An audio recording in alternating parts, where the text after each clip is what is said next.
In one of our previous episodes, we talked about some of the most interesting breakthroughs in designing armored vehicles. Today, we're going to speak about the most notable modern advancements that shaped the aviation industry. The first supersonic aircraft, the first planes with radar, and other things that defined aviation as we know it today. The battlefields of World War II were the proving ground for a lot of new technologies, both on the ground and in the air. For example, it was during the war when the world saw the advent of mass-produced jet aircraft, and the first of these was the majestic Me-262 Schwalbe, or the Swallow, that was accepted into service in April 1944. German engineers started to work on this design in the 1930s, long before the idea of jet-propelled aircraft became widely accepted. Even though all the major players had similar projects in the works, Germany was the first nation to get their Schwalbe, and the Arado R-234 Blitz jet bomber to actual production lines. They were also the first to get a proper production jet engine, the Jumo 004B. It's important to mention, though, that the idea of such an engine didn't originate in Germany. In fact, it was the British engineer called Frank Whittle who actually invented the jet engine. As early as 1929, he came up with the idea of the compressor-turbine combination. Obviously, it wasn't just the jet engine that Germans were interested in.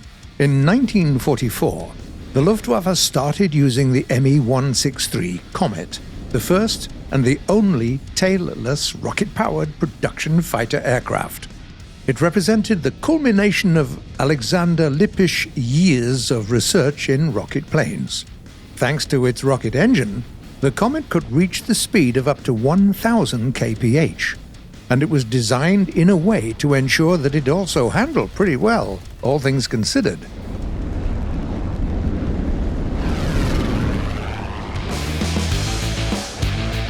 Another important invention tested during World War II was the airborne radar.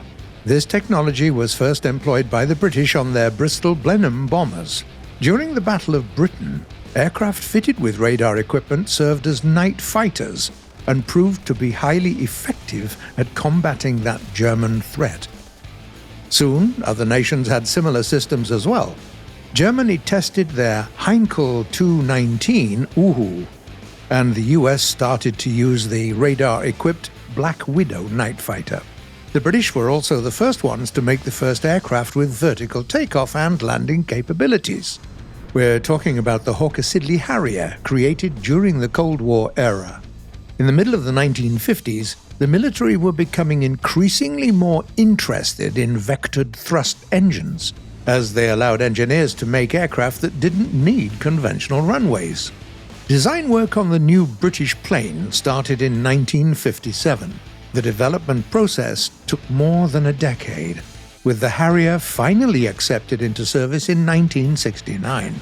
By the way, quite a few legendary aircraft designers worked on this one, including Sir Sidney Cam, the father of the Hurricane, and Stanley Hooker of the Bristol Engine Company.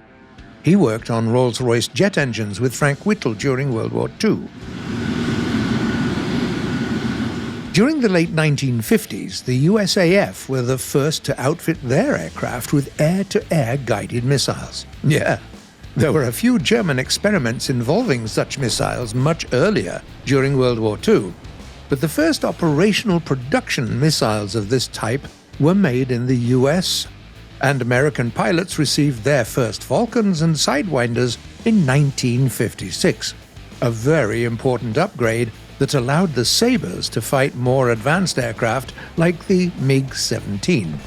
The military was so impressed with missiles that the next generation of fighter aircraft was almost made with no conventional cannons at all.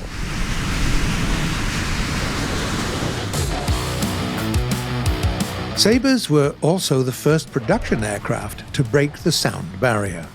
There is a small caveat, though, as it wasn't any regular Sabre that did it. but the F-100 Super Sabre variant that was very different from its predecessors. It had more wing sweep, a Meteor engine, and were some changes made to the fuselage. In 1954, when Americans started flying those, they were the fastest fighter aircraft available at that time. We also simply have to mention German efforts to develop a new type of guided weapon that resulted in the creation of the Fritz X. Special bombs that Max Kramer, a gifted German engineer, was working on since 1938. The Fritz X didn't have an engine. It was a free-falling bomb with radio-controlled spoilers. It wasn't the only guided bomb created during World War II, but it was the first that successfully sank a ship, the Italian battleship Roma.